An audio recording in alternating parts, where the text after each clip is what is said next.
Whoa, buddy. Put that thing back in its holster. We haven't gone anywhere. I don't understand. Check out the MichaelDukesShow.com for information on how to get access to the podcast. Welcome to the party, pal.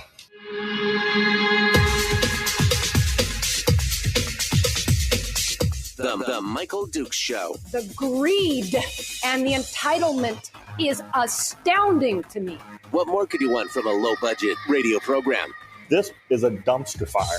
That was just BS. It is time to get a new perspective. We know just what you need, and we've got just the cure. Open wide and prepare for a steaming hot cup of freedom. I just don't fathom it. The Michael Dukes Show, streaming live across the world. Oh, yeah, live around the world on the internet at MichaelDukesShow.com and across the state of Alaska on this, your favorite radio station and or FM translator. Whew, man, that's a mouthful, isn't it? You ready to go? Tuesday. That means it is the weekly top 3, the deep dive into depression and anxiety and angst. No, it's a peek behind the curtain on all the things that are, man, no way to oversell it, Dukes. Way to oversell it.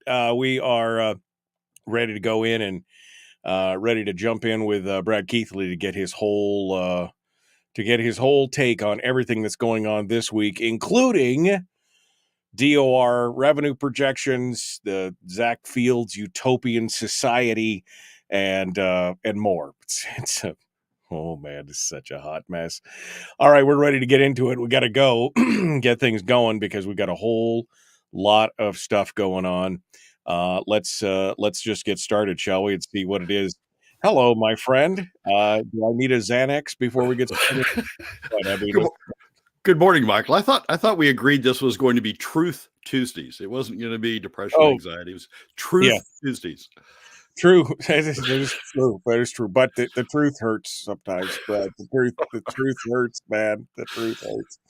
All right. Well, let's get cracking, shall we? You got quite a list of things to talk about, and I'll be honest with you. The part when I say depressive, it's only because there is so much truth in it. And we start off with number one, which is even the Republicans have given up on spending cuts, and it's just there's just nothing else. So now we have to have this conversation about who pays, right?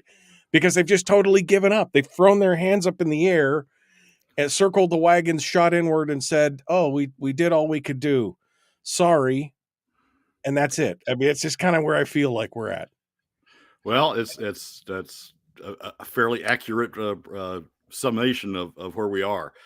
So the House Republicans, the House Finance Committee, has all of the subcommittees that do the work on the budget have reported up, and out of a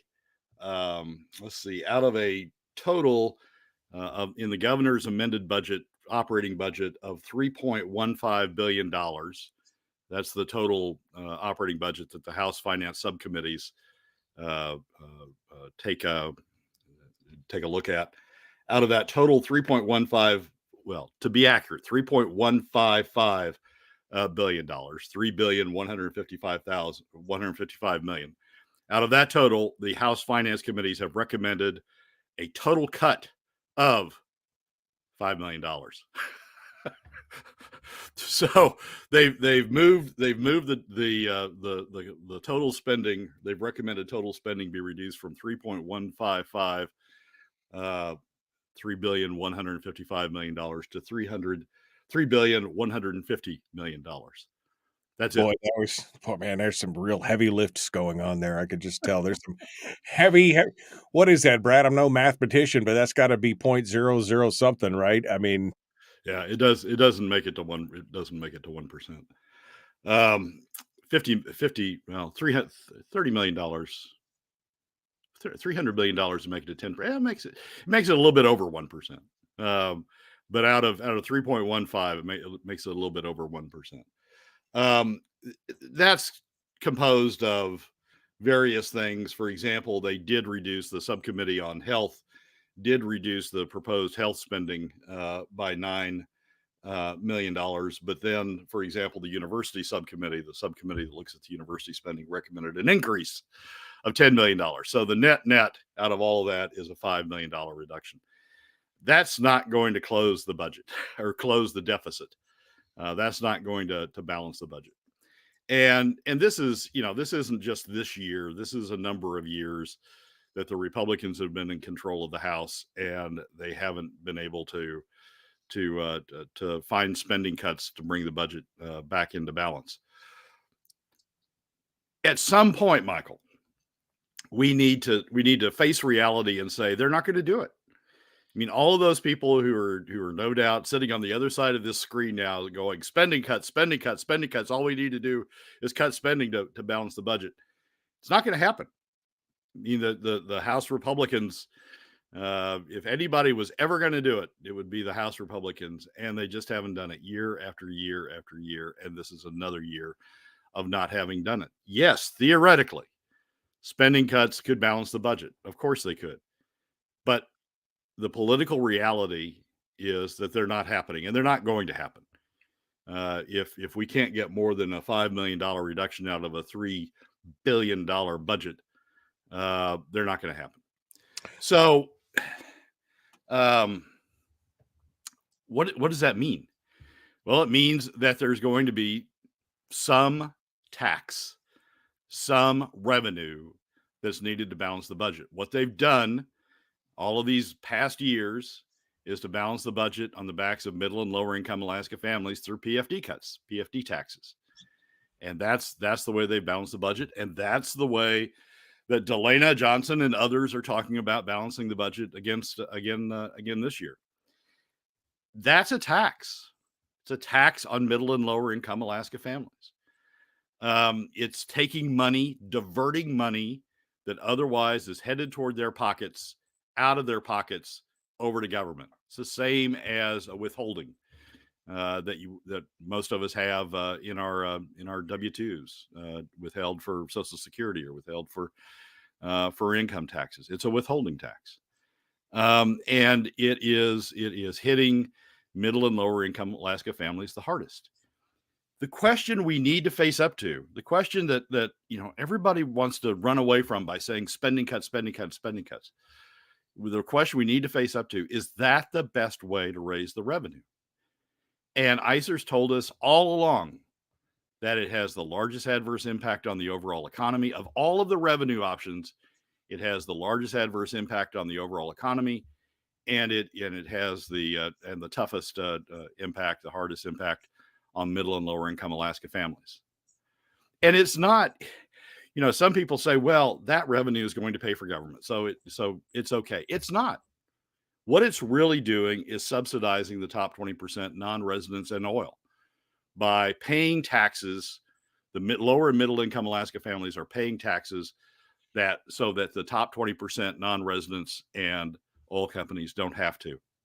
It's subsidizing. What we're doing by using PFD cuts is to subsidize the top 20% non-residents and oil companies from having to pay taxes. We're protecting them from having to pay taxes, and that's just not the best way to be doing it. That's not the best way to raise revenue. The best way, the lowest impact way, the best way for the economy is to spread the burden broadly, and that makes it very thin, the thinnest it can be across the economy and across families.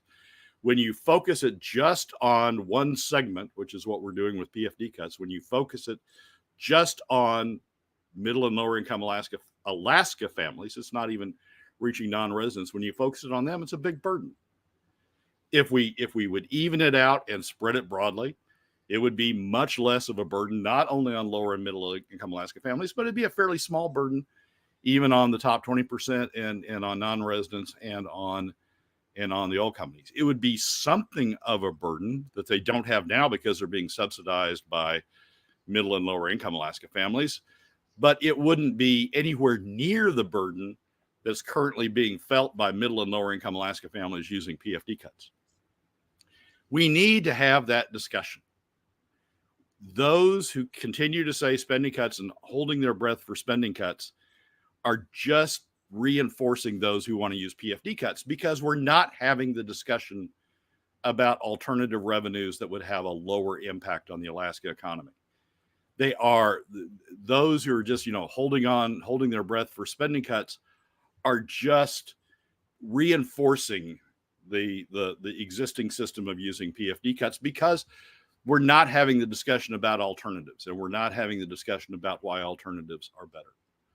So, what this budget cycle again is demonstrating is we're not going to get there by cuts. As a practical matter, we're not going to get there by cuts. Even the Republicans, even the Valley Republicans, Delena's the co-chair of that committee, even the Valley Republicans are not stepping up to make the cuts that would be necessary to get the budget in balance through spending cuts only. And we need to face the reality that we need to at some point face the reality that that's not happening, and we need to have and we need then to start the discussion about what the best revenue alternative is to balance the budget instead. And just to put it in perspective, in case people think Brad is just being hyperbolic, I pulled it up because, like I said, I'm no mathematician. But when we're talking about them only being able to cut 0.158% of the overall budget, that's the number. $3.155 billion, and they cut $5 million. That's 0.158%. Ooh, man, they really worked themselves to the bone to get to that point. So for us to sit around out here and go, cut the budget, and they're like, we did it. That's all we can do. 0.158%, sorry. Which will be eaten up in the supplementary budget and everything else. Oof. I mean, Eskimo Libertarian just said we need Javier Milei to get in there. Who's the chainsaw guy from Argentina? He's the Libertarian president of Argentina who went in there. Literally, he walked around the campaign with a chainsaw. I would not disagree, but we got to have the support of the people who are in there actually doing the work, and good luck with that at this point. So, I mean, Brad, the answer is everybody's got to pay. That's the thing. Since we can't control our appetite for spending, everybody should pay instead of just the lower and middle income. Or I mean, that's the bottom line message here. Somebody's going to pay. Somebody's going to pay is the message. And the question is, what's the best way to raise that revenue that has the lowest impact on the overall economy and has the lowest impact on Alaska families? It is, I mean, in all honesty, I've got friends in Oklahoma who are sort of chuckling at us because Oklahoma has an income tax, and Oklahoma and a number of some segment of the North Slope are people who commute up from Oklahoma and work on the slope and then go back to Oklahoma and live in Oklahoma. They're paying income tax in Oklahoma on their Alaska income because Alaska doesn't have an income. So Oklahoma is being subsidized by Alaska not capturing a portion of the non-resident income for Alaska. It's being earned in Alaska. It's being taken in Alaska. It's being received in Alaska.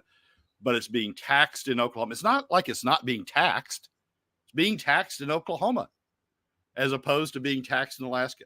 We are subsidizing, Alaska is subsidizing Oklahoma by allowing Oklahoma to tax Alaska income instead of Alaska taxing Alaska income. If Alaska taxed the income, it would be deducted from the Oklahoma tax. The workers wouldn't care because they're going to pay the same tax regardless. It's just who they pay it to. My friends in Oklahoma just chuckle at us and say, thank you very much. because you're helping to offset our deficits. Alaska is helping to offset our deficits down here. It is ridiculous the way that Alaska is raising revenue, the self-inflicted wound that Alaska is doing to itself in the way that we're raising revenue. And we're not going to get there through spending cuts. We're just not going to get there through spending cuts. And then on the other side, you've got number 2, which is this utopian fantasy that Zach Fields is just. I read this opinion piece and had to scrape my mind out and use eye bleach. I mean, this thing was just like, I cannot believe this is number 2, right? The utopian fantasy that Zach Fields is espousing, the guy that should be protecting, since his constituents are some of the lowest income earners in the state, he should be protecting this for them, but instead he is advocating, saying, you can't do anything. It's all the government. You didn't build that, essentially, is what he's saying in all this, that it's the government that does all these things. So we're going to get into number 2 here in just a minute. Brad Keithley, our guest, Alaskans for Sustainable Budgets. Wow. We'll continue in just a moment. The Michael Duke Show. Common sense, liberty-based, free-thinking radio.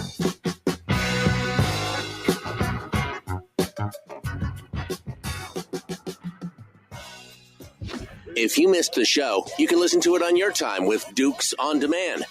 Oh, and it's free. Like America used to be.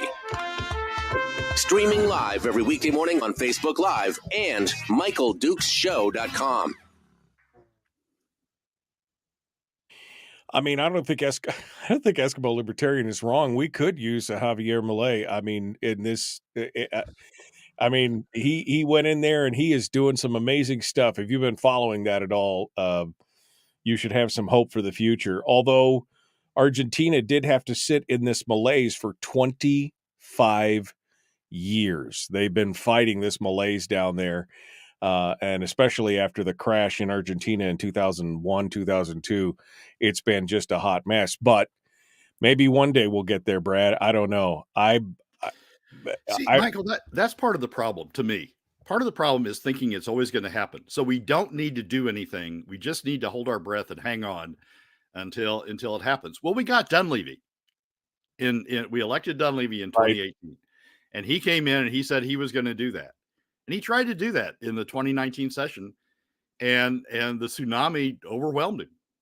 He couldn't even get 16 at the end of the day. He couldn't even get 16 Republicans to stand up and stand with him for the level of cuts that he proposed. And so it's, as we sit here and say, every year we say that. It's PFD cuts and PFD cuts and PFD cuts. The top 20% are just going, all we need are spending cuts. They're saying that because they know it won't happen, but they know that putting it off another year will be another round of PFD cuts. And we'll discuss in the second segment, as you pointed out, we'll discuss in the second segment. We now have people for just talking about eliminating the PFD entirely.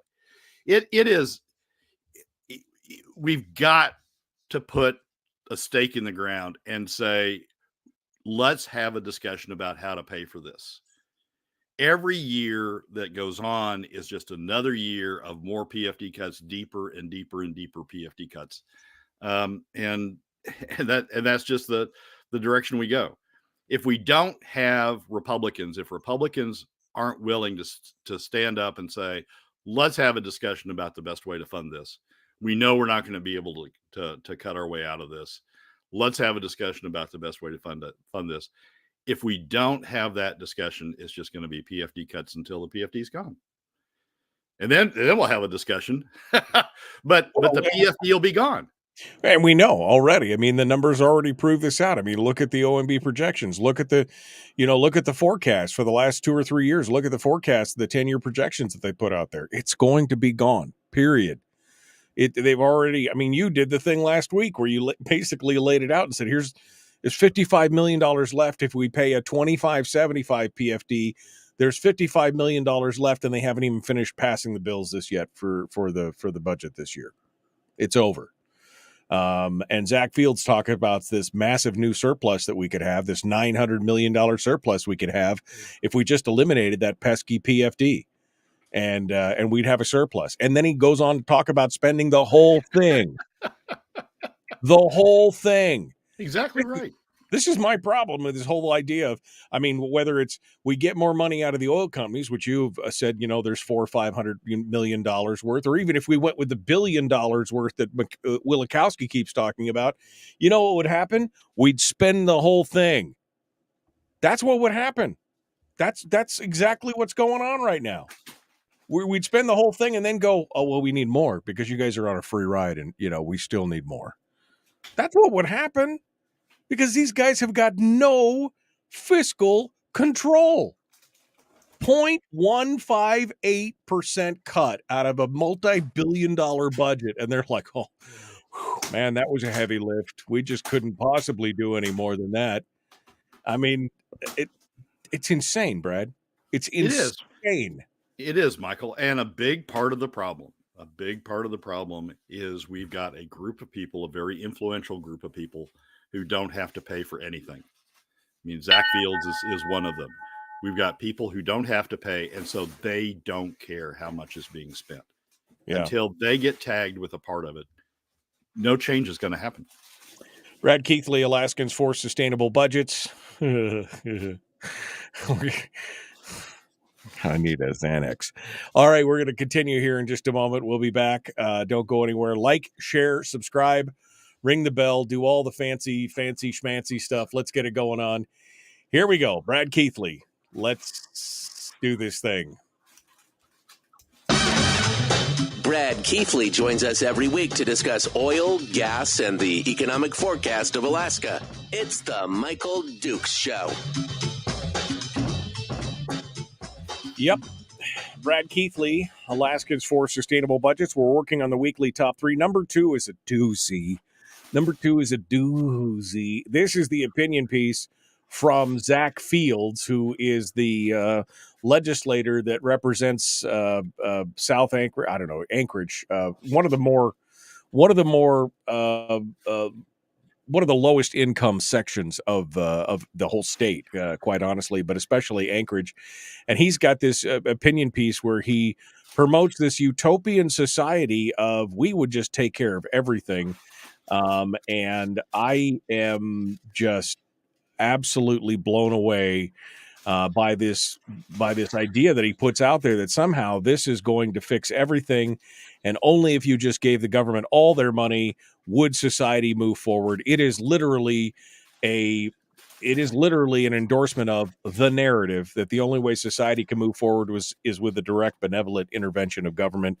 Brad, I'll let you take it away from there.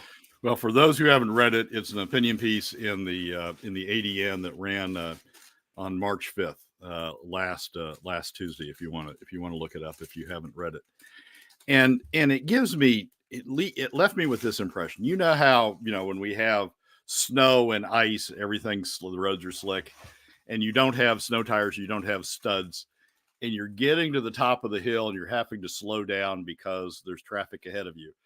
And you start sliding backwards and you can't stop it. You just start sliding backwards and you keep going and you keep going and you keep going and you're picking up speed as you go down.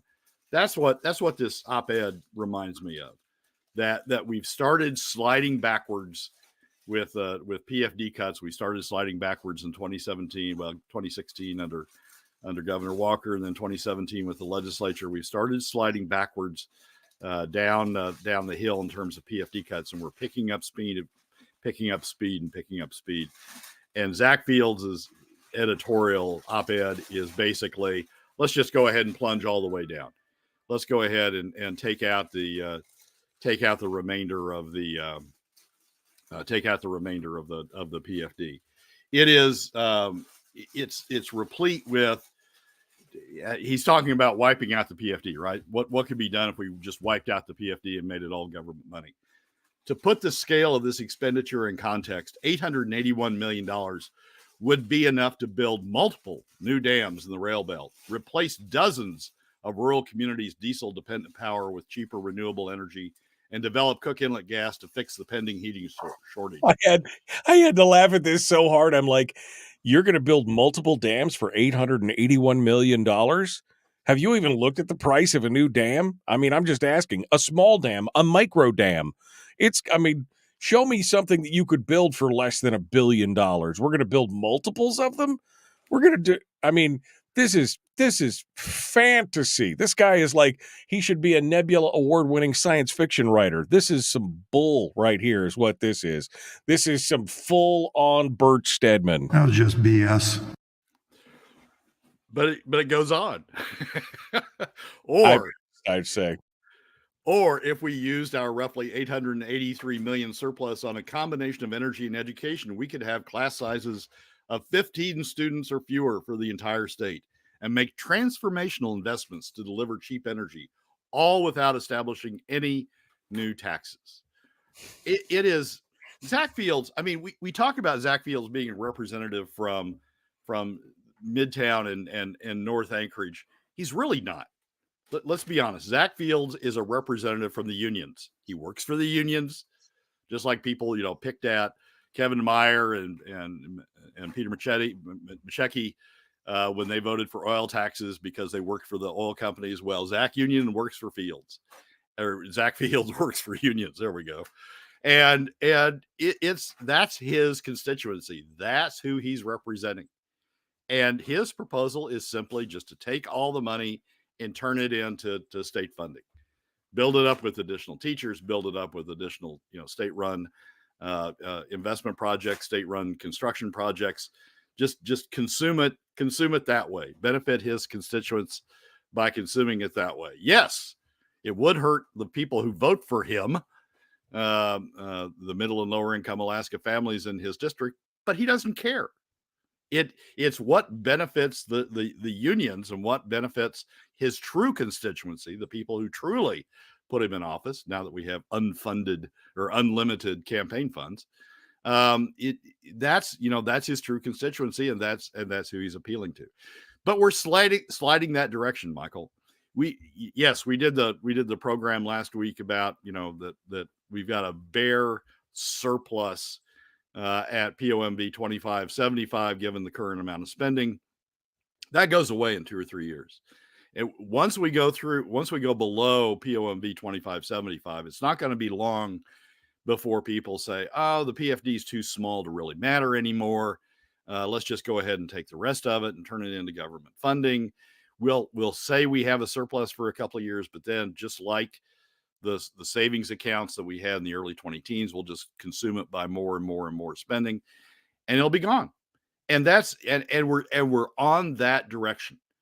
There's no gripping point as we slide backwards down the mountain. There's no gripping point at which we stop this if we don't go to a funding mechanism, a revenue mechanism that's more broad-based and include the top 20% as part of the funding base. As long as they don't have skin in the game, they don't care. They'll go along with Zach Fields' approach of continuing to spend it on government. Well, I mean, his whole talk here again about a robust economy. And again, it's so blatantly clear when he's talking about a robust economy, he's talking about the government economy. That's what he's talking about. And he even mocks people in here. I don't know a single family that can pay for their heating increases with their PFD. I don't know anyone who could pay for their rising heat bill with a PFD. And I'm like, are you kidding me? What do you think we use our PFDs for? We use it for, you're talking about that car going up the thing and then we start sliding back. We put tires on our cars for years with PFDs. We paid for heating oil with PFDs. We did all those kind of things. And it is a total fiction and a fantasy what he's portraying right here. And like you said, the only people that benefit are the unions, the government contractors, the private companies that are on the government teat, and the public economy. That's all that benefits from his vision. And here's the stair step that's going on. I mean, the PFD should be over $3,000, right? And yes, people would do a lot if they had $3,000. They would be able to pay for their energy. They would be able to put new tires on their cars. They would be able to start businesses as my friend has done by saving her PFDs over the years. They would be able to do all these things with the if we kept the PFD at its level, at its statutory level. But as we've cut the PFD, it's less able to do those things. So what Zach is now doing is he's leveraging off that and saying, well, the PFD's gotten so small that it no longer fills your tank, or it no longer fills your oil tank, or it no longer puts tires on the car, or it no longer does that. So we really shouldn't care about the PFD anymore because it's not big enough to do that anymore. And it's this maybe backward stair steps. Maybe that's the way to do the right analogy, or as I started, maybe, going backwards down the hill as you started down with ice. But as the PFD gets smaller and smaller, as they cut it and make it smaller and smaller, you're going to have more and more of these arguments because it's no longer significant enough to have that sort of impact on the family. I always use the analogy of the cake, right? I mean, it's a big, beautiful chocolate cake, or whatever cake you love if you don't like chocolate. Beautiful chocolate cake. And they came in and they consumed all but this little slice. And they're like, you're not going to eat that, are you? I mean, that's good, but you're not going to eat that, are you? I mean, you don't really need that, right? Because it's just not very much. So we'll go ahead and take that from you. It'll be fine. Don't worry about it. I mean, it's exactly where we're at right now. And just I'm speechless right at this point. Just looking at this. I mean, reading this article, and I'm going to break this article down in the next segment. We're going to go through it paragraph by paragraph to look at just how ridiculous this is. But this is just a prime example, of this utopian society. And Rob said it best, the same kind of paradise, kind of like that paradise in Venezuela. I mean, it seems like that's what Zach is proposing. He's proposing a Venezuela type, Venezuela North or whatever. Oh, if we just did all these things and took care of all these things, you'd be happy. Boy, Venezuela looks really happy. North Korea looks really happy. These places look really happy. And that's the kind of stuff he's trying to portray to here. But Michael, let's put segment 1 and segment 2 together. Here's the deal. Even the Republicans aren't cutting spending enough to get us out of this debacle by spending cuts alone. There has to be some revenue offset in order to balance the budget. If we don't have a discussion about what the best alternative revenue is going to be, we're going to continue to have PFD cuts, and we're walking right into this utopia that Zach's talking about. Every year we take a little bit more of the PFD, and then we say, oh, there's not much left. We might as well take the rest of it. We're getting worse and worse. We're stepping down lower and lower and lower and lower in the scale. And it's not going to stop. I mean, in the third segment, I'm going to talk about the revenue forecast that we're going to see later this week come out from the Department of Revenue. It's not going to stop. We're going to continue sliding backwards down this hill. And as long as we do it through PFD cuts, we're going to continue to be taking it from middle and lower income Alaska families. We're going to continue to walk right into this future that Zach Fields is talking about. We're doing it to ourselves by not having a discussion about alternative ways of doing it. Brad Keithley, Alaskans for Sustainable Budgets. That brings us to the third part 3 of the weekly top 3. We're going to continue with Brad here in just a moment. Damn. We'll be back. Don't go anywhere. The Michael Duke Show, common sense, liberty-based, free thinking radio. Back with more after this.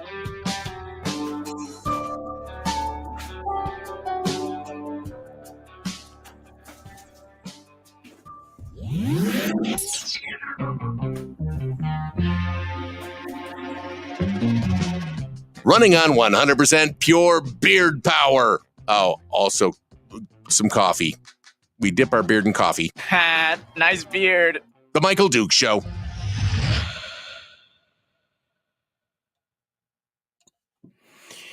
Brad Keithley, our guest here this morning. Though I don't really want him here. Just I'm so agitated by the whole thing. Yeah, Brad, the combination of all this stuff, like you said, connecting number one and number two is just, I mean, it's mind-blowing. We can't possibly cut any more. And what we really need is just more. MOAR, more. We just need more. And if we had more, then everything would be perfect. But we know from experience that if they did have more, they would just spend more and then be looking for more. I mean, this is just a never-ending cycle of insanity is what it is. It is, Michael. It is. And we're triggering it. I mean, we've triggered it since 2016 and 2017 by allowing the revenues to come from be piled on just a very small part of the overall Alaska economy, on middle and lower income Alaska families. And by not broad basing it, by not engaging the oil companies with a portion of it, not engaging the top 20% with a portion of it, not engaging the non-residents with a portion of it, by piling it on this small segment, we've allowed it to go on, and we've allowed it to increase speed, and we've allowed the PFD cuts to become deeper and deeper and deeper and deeper until the point that we've now reached the Zach Fields point of, it's just not, as you say with the cake, it's just not much left. Might as well take it all. And look what we could do with it all. Look what my unions could do with it all. Exactly. You're not going to eat that, are you? I mean, that's not very much. That's just a tease. You don't need any of that. We'll take it. Don't worry about it. It'll be fine. I mean, we'll take care of you. We'll take care of you from cradle to grave. We'll take care of your every need. You don't need to and then we'll tell you where to go work and where to go do things, and because we know better than you how this stuff should be done. So we'll just plan that out for you, and you'll just, I mean, it's nuts. It is absolutely nuts. And this is going to be the one that's going to trigger a bunch of people. But I've said it before, and I'll say it again, and I'll say it now. Those who are holding their breath for spending cuts are enabling this situation to go on and this situation to get worse, because we're not going to get there on spending cuts. Look at what the House Republicans have done with respect to the budget. As Michael said, 0.1, whatever it is, percent in terms of cuts. We're not going to get there on spending cuts. And so if we don't have a discussion about a broader based revenue system, a system that has the oil companies with skin in the game, has the top 20% with skin in the game, has the non-resident industries with skin in the game. If we don't trigger a broader base pushback on spending, we're just going to continue sliding on down. We're just going to continue to have that slice of cake be smaller and smaller and smaller until it's gone. So I don't have much patience anymore for people who say spending cuts only, because that's not a realistic solution. And all it does is facilitate continued PFD cuts. It puts off the discussion about revenues, and it just leads to continued PFD cuts. So top 20%, then the oil companies nirvana, because they don't have to talk about contributing revenue. They just say, well, look at all these people who say spending cuts. Right. Yeah, we'll just focus on spending cuts. Yeah, we're doing fine. We don't have to, pony up anymore, even though it's a fraction of what we're doing in other parts of the world. No big deal. We're doing fine. We like subsidizing Oklahoma. Yeah, we love subsidizing Oklahoma and other places. I mean, the fact that we're getting away with, again, we're missing $400-500 million in revenue there and other places. I mean, again, we keep going back to the fiscal policy working groups plan, but I mean, that had a little bit of everything. Everybody hated it by the time it was, and that's the sign of a good that's a sign of a good plan, right? Where everybody hates a little bit of it. That's what we should be talking about. But of course, no, nobody wants to. It's been 2-3 years now. We haven't instituted one piece of that plan, 8 or 9 different parts, not one piece of that plan. Why? Well, because it would require discipline, and we don't want that at all. We don't want to be constrained at all. That's what they're looking at right now. Yep. We've got our revenue source. We've got our preferred revenue source. PFD cuts. Thank you very much. And as much as I'd like to see the permanent fund itself, responding to the market and being up, I mean, I just dread the day that thing hits $100 billion, because then they'll be like, "Oh, we don't need you anymore. We'll just keep rolling. We'll just keep rolling on our own steam." That's it's insanity, absolute insanity. All right, Brad Keithley, number 3 coming up right now. DOR forecasts. It's it's interesting, to say the least. Here we go. The Michael Duke Show. Common sense, liberty-based, free-thinking radio. Here we go. Let's do it. Public enema number 1. Oh, wait, sorry. Enemy. Public enemy number 1, which makes more sense. On the other hand, he's a little bit of a pain in the Michael Duke Show. Oh, yeah. I'm a pain in the something. I'm about to be a pain in the something for everyone at this point. Brad Keithley, Alaskans for Sustainable Budgets, the weekly top 3. My head is going to explode from the first 2. The third one, I'm sure, will just be the icing on the cake that I will never eat because they'll take it all. Let's talk about it, Brad. The projections from the DOR. What does it tell us, especially compared to the other one, to the other 2? Give us the rundown here. All right. So this week sometime, or maybe if revenue for some reason slides it over, this week sometime, we're due to have the spring revenue forecast come out. And there's a lot of discussion about the legislature sort of putting off finalizing budgets or pushing forward on budgets until they see the spring revenue forecast, because they want to make sure they're dealing with the latest numbers before they push forward. We keep track of oil futures and the factors that go into the spring revenue forecast. So I've got a fairly high confidence that I know what the spring revenue forecast is going to look like. The oil price is going to be up a little bit. The fall revenue forecast had FY25, and what we're really focused on here is the FY25, because that's the budget that the legislature is dealing with and that they're holding in abeyance pending getting the spring revenue forecast. The fall forecast had oil prices, FY25 oil prices at $76 and had traditional revenue, $76 a barrel, and had traditional revenues at $2.65 billion. The spring forecast is likely going to have oil at around $80, $79 to $80, up $3 to $4 from where the fall revenue forecast had it. And we'll have traditional revenues at roughly $2.83 billion compared to the $2.65 that was in the fall forecast. And so revenues are going to be up about $150 million from the fall forecast. But let's put this in context. The revenues projected for FY24, the current fiscal year that we're in, are $3 billion because production's higher. Even though, and because they forecast higher oil prices than were forecast for the FY25 budget. The FY24 budget is around $84 a barrel.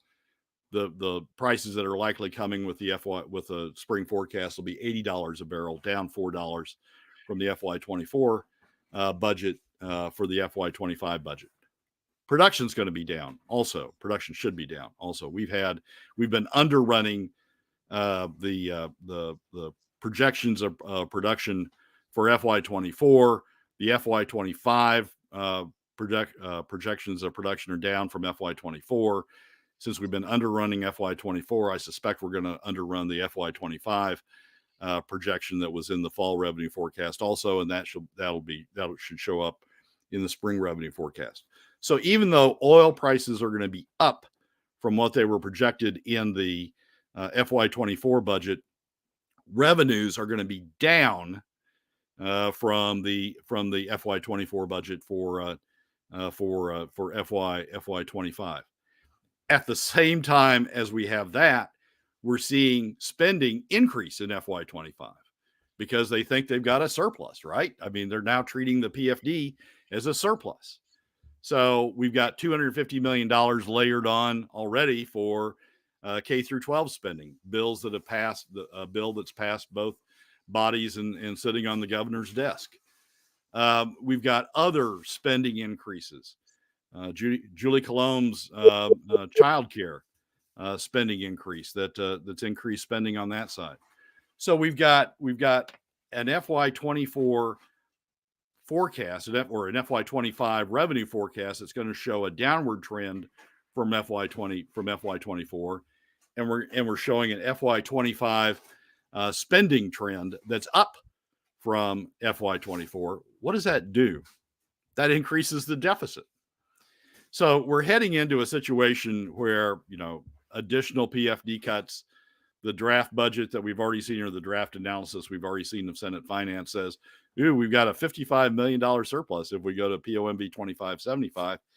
I suspect that will go down once they layer in the impact of the additional spending that's going on. So we're going to see headlines that are going to say oil prices up in the FY24 or FY25. In the spring revenue forecast, oil prices up for FY25 from where they were for FY24, but from where they were in the fall revenue forecast.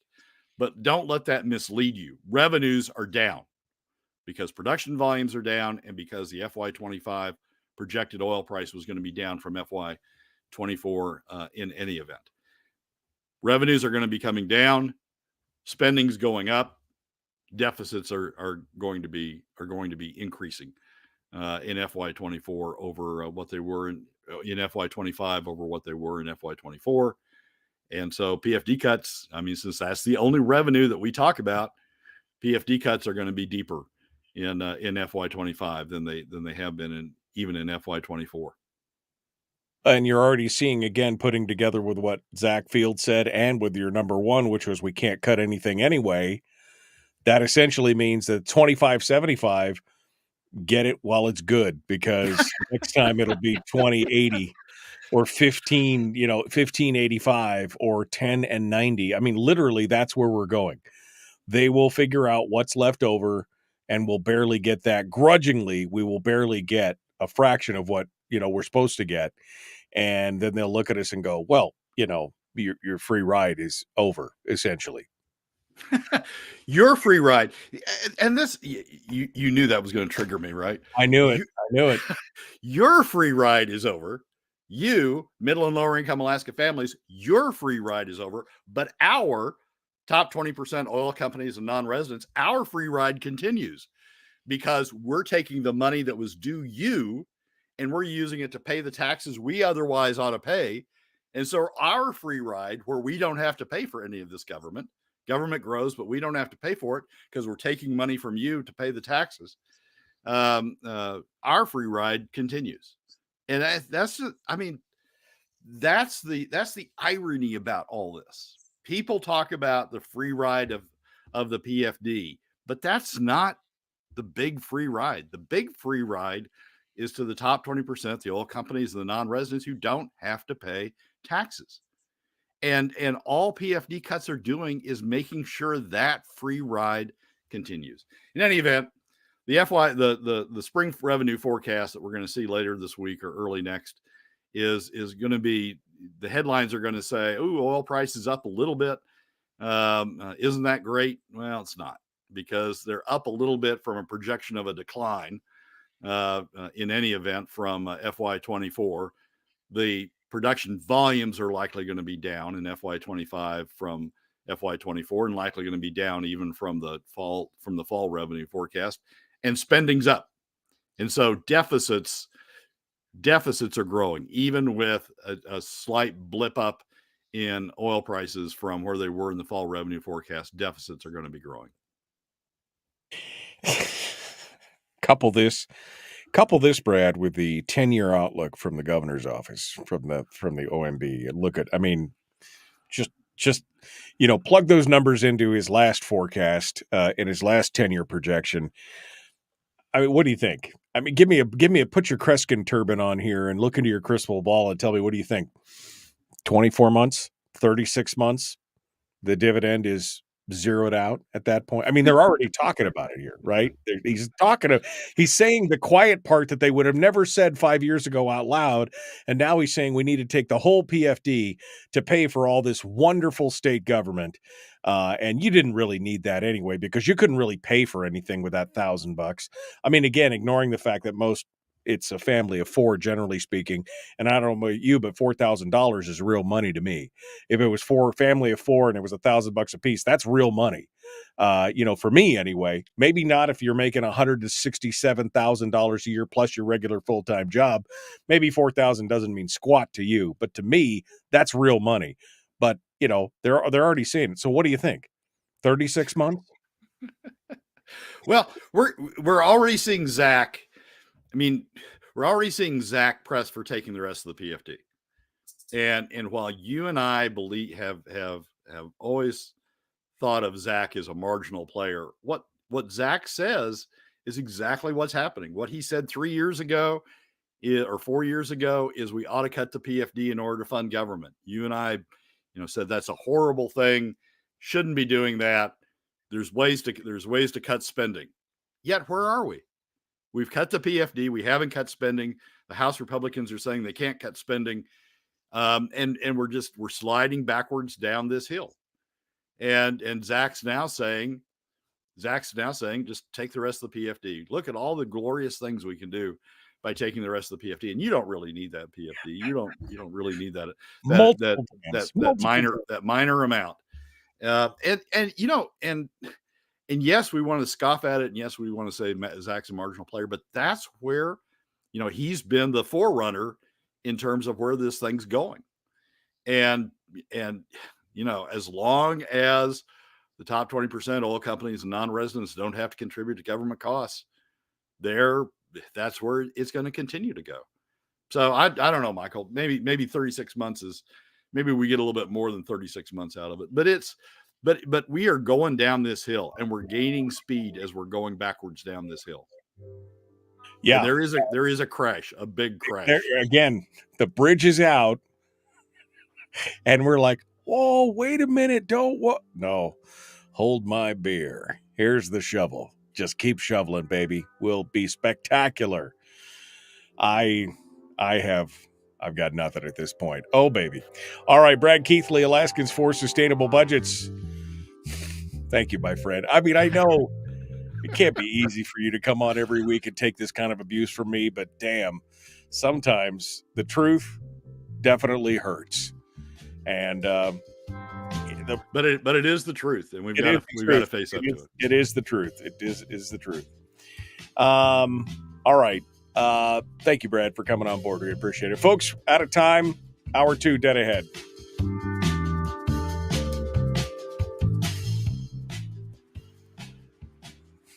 If this state, I'm assuming is what Brian was trying to say, if this state didn't have a PFD, this show would be pretty skinny on topics. Oh, man, we could dive into so many other things if we didn't have to focus on this, Brian. I mean, if we didn't have to focus on this, we could talk about a lot of different stuff. But, yeah, and Herder kind of sums up a lot of the problems. Don't know if I could afford retirement here. I think there's a lot of people in the legislature. They have already made that decision. So they don't care what they do now. They will increase their salaries by 67% to make sure that when they leave here, they take some of that money with them. That's what they're looking at. They're already making decisions based on that, knowing that they are not here for the long term. Whatever they can get now, they're going to get. That's That's it right there. All right, Brad. I just don't even know what to say at this point. I really don't. I'm going to get into the Zach Fields piece in the next segment, but I guess I'll give you your thoughts here, your time to summate and final thoughts when it's all said and done here. Give it to me. Michael, we've got to have a discussion about revenues. We've got to have a discussion about revenues. I mean, we do have revenues. We do have taxes. PFD cuts are taxes. And if we don't have a discussion about better alternatives, lower impact. I mean, we've got people who go around and say, I'm focused on the economy. That's all I care about. We have to have a strong economy because that's what's going to retain people here. That's what's going to bring additional people up. I'm all about the economy. Great. PFD cuts have the largest adverse of any of the revenue options. PFD cuts have the largest adverse impact on the economy. ICER in 2016. And if you look at the numbers, it still is true today. There's two factors that go into that. One is that PFD cuts take revenue only from Alaskans. Non-residents don't contribute. And it is the most regressive form of taxation, which takes money out of middle and lower income Alaska families, who are the ones who spend all of their income on living, spend most of their income in Alaska. And those two factors continue, are long-term. So PFD cuts have the largest adverse impact on the economy. We got people running around saying, "Oh, I'm all for the economy," on the one hand, and then they say, "But I'm for people, but I want to pay for all this through PFD cuts." You can't be for both. If you're for PFD cuts, you're for hurting the economy. You're for a system, a revenue system that has the largest adverse impact on the overall Alaska economy. It's simple. It's straightforward. It's the numbers. It's what the Excel spreadsheet will tell you. That's what is happening. And yet they go around saying, well, I'm all for the economy. If we don't have a discussion about alternative revenues, if we don't have a discussion about different ways to fill these budget holes that are going to continue because we can't cut spending, we don't have a discussion about different revenues, then we're just going to continue hurting the economy. We're going to continue sliding down the hill. And when we get to the bottom of the hill, yeah, maybe people won't be able to retire here anymore. It's just, I am frustrated, as I'm sure a lot of people are, but I'm frustrated by the fact we just don't even have the discussion. Ben Carpenter tried in House Ways and Means. He brought up sales taxes, not the perfect option because they're still regressive, but they're a heck of a lot better than PFD cuts. And he couldn't even get it out of committee. Couldn't even get the support to get it out of committee. Right. And I if we don't discuss these things, if we don't move them forward, if we don't try to figure out a better way of dealing with the situation we're in, we're going to end up with a huge adverse impact on the economy, a huge adverse impact on middle and lower income Alaska families. We've got to have that discussion. And yeah, maybe we wouldn't be discussing this if we didn't have the PFD, but this state would be a lot different without the PFD. Yeah. Cindy says, hard to not grow weary in well-doing when the needle doesn't seem to be moving. And I feel you, Cindy. I feel you. That's why that's been my exhortation, is to not grow weary in well-doing, because that's what they're doing. They're wearing us down. They're grinding us down, right? They're doing what they want to do. If we keep getting stuck on just the the cut side when they're obviously not doing it, we need to start talking about changing our tactics. But you're right. It's hard to not just throw your hands up in the air and say, I'll get mine. And when the going gets tough, I'll just move out because there's nothing left. I'll go to some free state like Texas or Florida or someplace where they don't have all these taxes. And I got more people who are more fiscally like-minded than they've got here. That's just, that's what's going to happen. That's what's going on right now. People are going to move out. Kids are moving out. My oldest daughter lives in Florida with her husband. Why? Well, a lot of the reasons we talked about here. I'd love to see them here, but they're doing much better down there than they could do here. And that's a sad, sad state of affairs. That's a sad state of affairs right there. It is. We don't have much of a private economy. We have the oil companies. That's about it. The oil companies and the spinoffs. That's about it. We don't have the small businesses building small businesses because we tax them. I mean, we tax middle and lower income Alaska families, the people who put together those small businesses. We tax them heavily, and it's just we're doing it wrong. We're just doing our fiscal system. We're doing our state wrong, and we're not even having a discussion about how to do it better. Brad Keithley, Alaskans for Sustainable Budgets. Brad, thank you so much. Appreciate you coming on board. We will talk with you again next week. The beating shall continue. All right.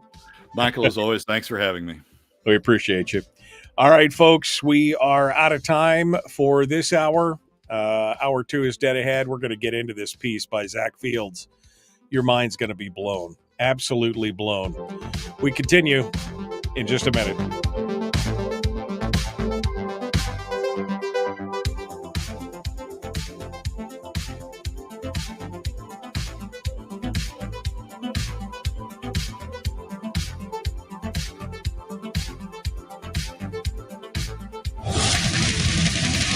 Whoa, buddy. Put that thing back in its holster. We haven't gone anywhere. I don't understand. Check out the MichaelDukesShow.com for information on how to get access to the podcast. Welcome to the party, pal.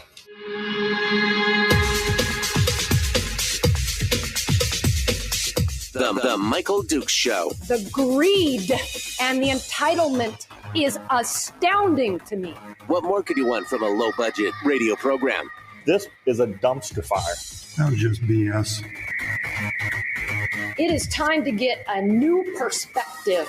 We know just what you need, and we've got just the cure. Open wide and prepare for a steaming hot cup of freedom. I just don't fathom it. The Michael Dukes Show, streaming live across the world. Live around the world on the interwebs at michaeldukeshow.com and across the state of Alaska on this your favorite radio station and or Fem Translator. Hello, my friends. Thanks for coming in and being part of it today. It is the Michael Dukes Show, hour 2 of the big radio show. And man, if you missed hour 1, do not go back and listen to it. Okay? I know you can go back and listen on Spotify or whatever podcast or watch just don't do it. Don't do it. It's just too much at this point. It's just too much. I mean, so much pain, so much, idiocy. I was talking with somebody the other night. I have a group of folks here in Alaska that we game together, and so we hang out and chat Friday nights or whatever, Saturday nights, and sometimes we get into what's going on around the state and everything else with folks, and somebody just made the comment that it's like we're living in the movie Idiocracy. I don't know if you've ever seen that, Mike Judge, his movie Idiocracy. It literally, my buddy basically said, he goes, I didn't realize when I watched Idiocracy that it was a documentary, a future documentary, because that's where we're at today. We're absolutely right at that point. And if you haven't watched that movie, you should go back and watch it, just because you'd be like, wow. So first and foremost, I guess we'll talk about this hour. Chris Story is coming up at the end of the show today for our weekly uplift. And OMG, do we need that uplift this week? We need it. It's definitely where we need to start, is with that uplift. Please, Chris, bring us something good today. That's all I could say. So that's going to be the first thing. In the first segment here, I'm going to go over this opinion piece that Brad referenced in his weekly top 3. Number 2 was this piece by Zach Fields. Now, Zach Fields has been, I guess you could say he's been a marginal player, but his His authoritarianism is showing. His his slip is showing. His authoritarianism and his kumbaya communal progressive socialistic slip is showing. And he's saying the quiet part out loud, the part that nobody else has really been saying. And it is just such a prime example of what's going on in the state and what's happening with the, with the monies and the fundings and everything else that's going on. It is astonishing. And I don't know if his staff is probably listening right now to see what we're, because there's a bunch of people, I'm sure, in Juneau that are, transcribing the show so they can tear us apart later on. But that's fine. We're gonna dive into that. We're gonna go into that. Frank is asking if there's anything. Now, I'm not going to talk about the ethics thing today. We might talk about that tomorrow or Thursday. But I'm on this right now because this is, if this doesn't concern you, if this attitude doesn't concern you, then I would argue that you're just not paying attention. You're just not paying attention to what's going on. This is a problem. This is a big problem. And we should be looking at this and going, that's not quite right. That's just not how it should be done. Now, unfortunately, we're the minority. We are I used to think that we were probably part of that, that silent majority. We just, couldn't be bothered to engage and go out there and show it. But I've come to believe over the last 4 or 5 years that my views and the views of the listeners of this show are a minority viewpoint. And how do you say that, Mike? Well, because the viewpoint of us on this show, I would say the show in general, and probably the majority of listenership to this show, was that we should reduce the size and scope of government to fit within our means so that we are spending less than we take in, creating a little bit, always having a little bit to put away for a rainy day, that we should do that. To me, that just makes sense because we're living like you and I have to live, right? You and I are constrained by the amount of money that we bring in every day, every year, every month, whatever it is, whether it's in our personal household budgets or whether it's in our business budgets, our finances, we are constrained by that. But see, the problem is that the people in the legislature in Juneau are not constrained by any of that. They are not constrained by one jot of that. They see money, they take money. They see money in the permanent fund and they start taking it to spend on all their pet projects. You and I are constrained. And we've been calling for that same constraint to be placed on government for years.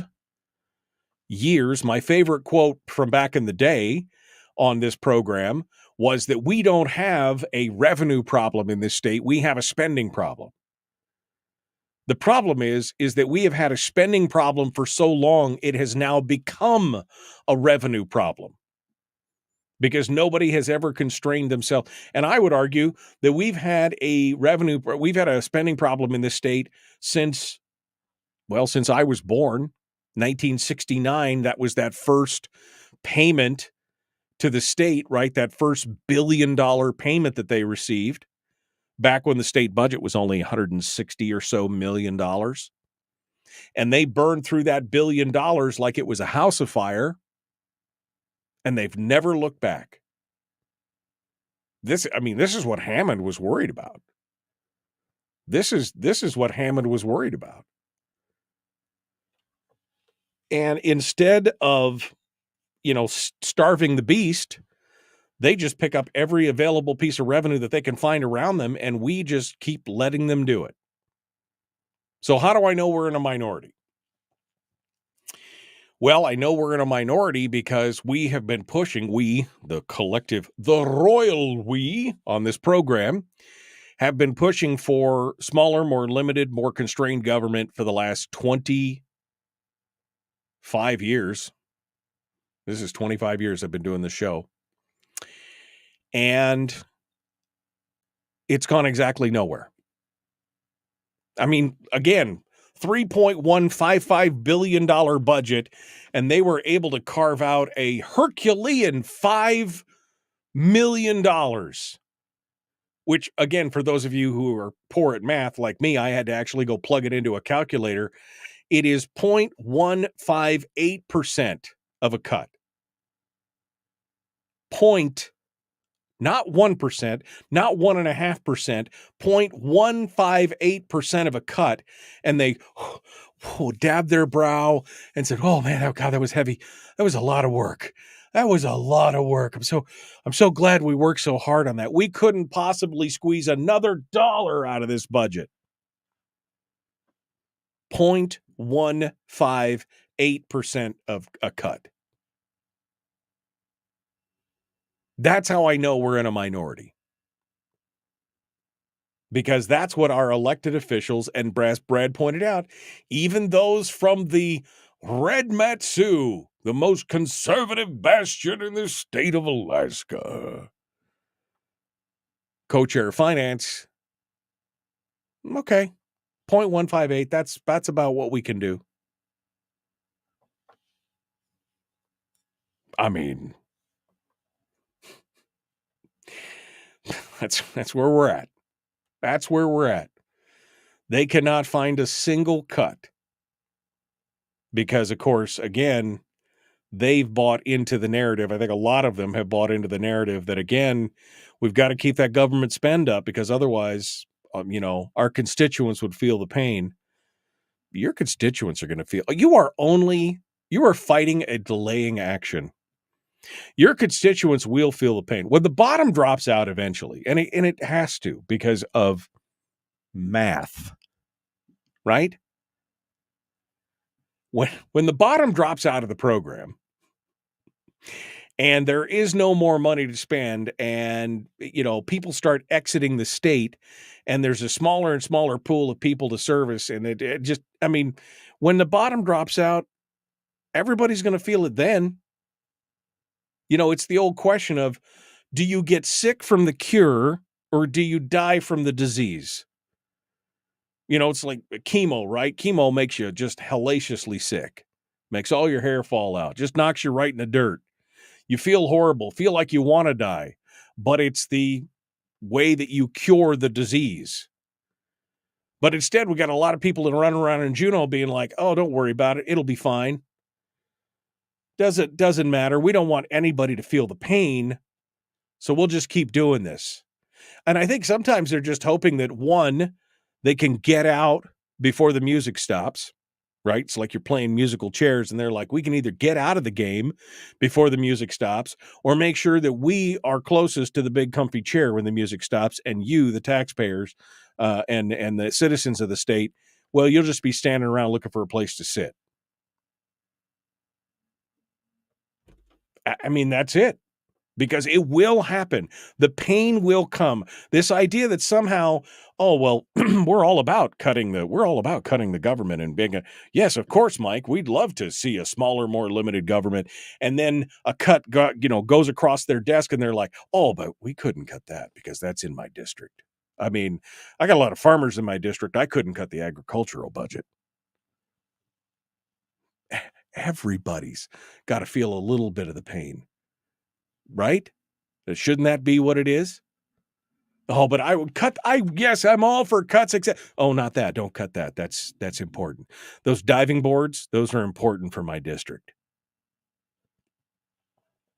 That vitamin D study, that's important for my district. The AstroTurf field, that's important for my district. Don't forget. Oh no, we can't cut that. I'm all for cuts, man, but we can't cut that. That's just, no, we couldn't do that. That's why I know, folks, that we are in a minority. Now, does that mean we just throw our hands up in the air and hunker down and do it? You could just be like, I'm just going to get ready, or make a plan to leave the state to go someplace that's a little less insane when it comes to government spend and budgets and everything else. Or you could just double down and try to talk to every one of your neighbors about this. You could just get more people involved. We could do those things. I don't have it in me to give up. I don't have it, as frustrating as it is, as irritating and soul-suckingly hard as it is. I am not going to give up. Because if I do, then the dream of Alaska for me personally, as a third generation Alaskan, my kids now fourth generation Alaskans, I'm not going to give up on that. I just can't do it. I just can't do it. But we got people like Zach Fields out there who are, again, saying the quiet part out loud, giving us their vision for a utopian future, which sounds like, quite honestly, it was, penned by Kim Jong-un or Chavez or somebody from some. We're going to go through this thing in the next segment, and we're going to look at each part of this because this is insanity. We're going to continue here in just a moment. Chris Story's coming up at the end of the show. Boy, will we need him then. Back with more of the Michael Duke Show. Common sense, liberty-based, free-thinking radio.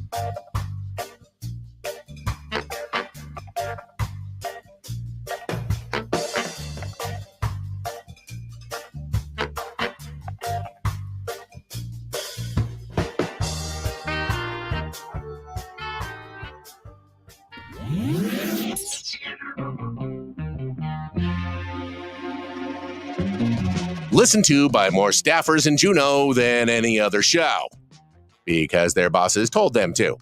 And after what they just heard, oh man, they're going to be pissed. You're a bad, bad man. The Michael Duke Show.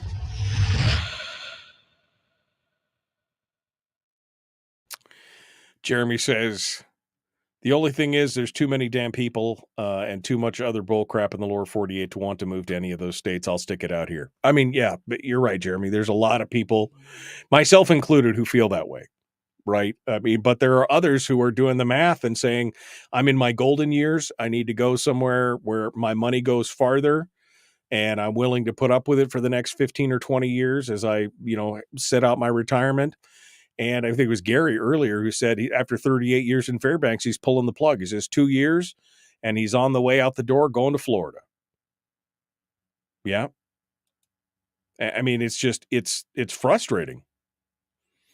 It is frustrating, but I can't blame them. I cannot blame them for wanting to do the best thing for them and their family. I cannot blame them for that. It's not me, but I'm not,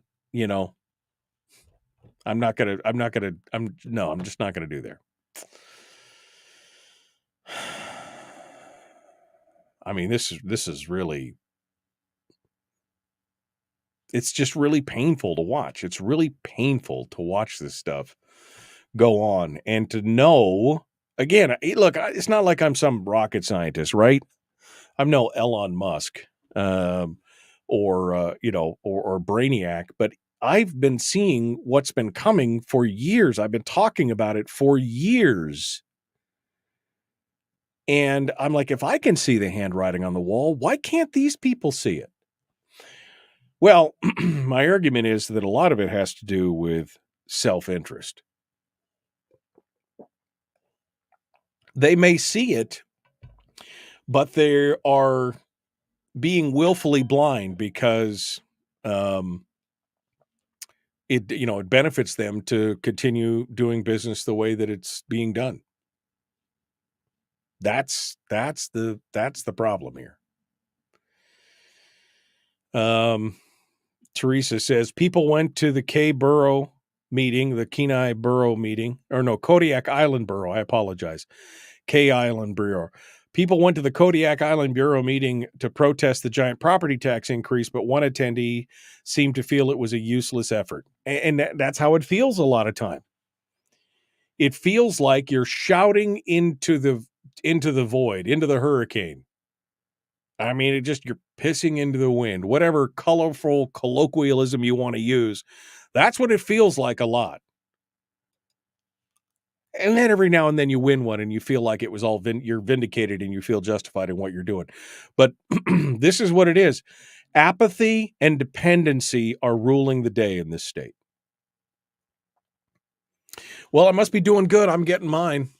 I'm getting all my needs, man. I'm getting all my, I work for a company or for the state, or I work for a company that works for the state, or I'm getting mine. I just, that's fine with me. Apathy and dependency is driving this whole bus at this point, which is just sad, but not unpredictable, right? Not unpredictable. People en masse are like, as long as I'm taken care of, they will put up with a lot of stuff, right? As long as they're taken care of, they will put up with a lot of stuff. And that's what they're looking at right now. And that's what Zach Fields is talking about, which we're going to get into here in just a hot second. We're going to get into that and talk about it. Leela says, we can stop the property tax increase in Fairbanks, show up for the special election in April and vote hell no, but read it carefully before you go. Make sure no doesn't mean yes. I haven't seen the verbiage of that yet, Leela, but you're right. Because they've done that in the past too, where a no means a yes and a yes means a no. I mean, that's where we're at. The FSA rolls on. You talking about the federated states?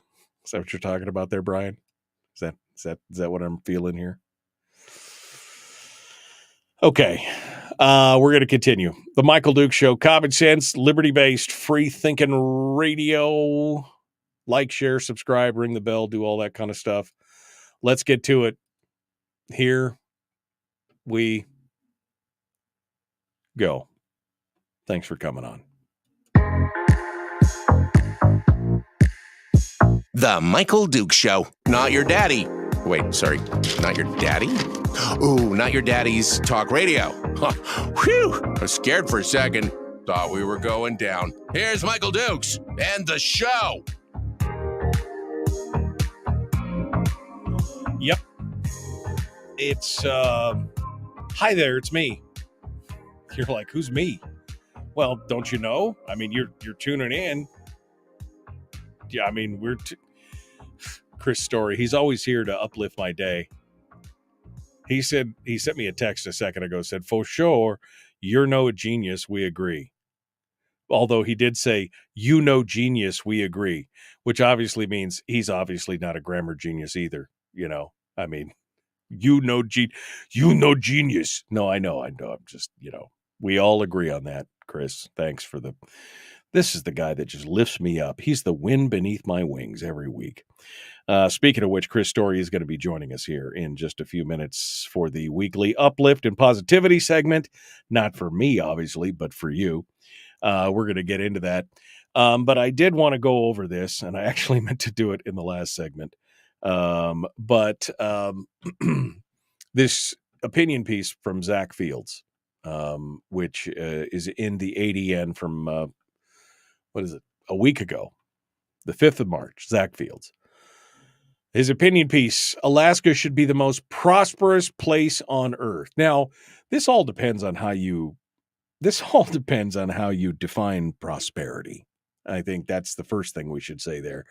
What do you define as prosperity? A free market where entrepreneurship thrives, government is constrained and at the lowest potential or possible level that it can be to still provide basic services, but leaving the rest of us free to do what we need to do? Okay.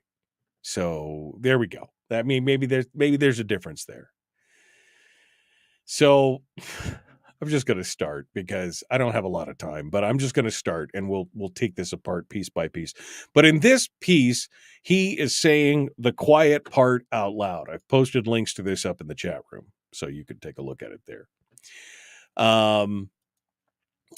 Alaska, this is the article. Let me quote.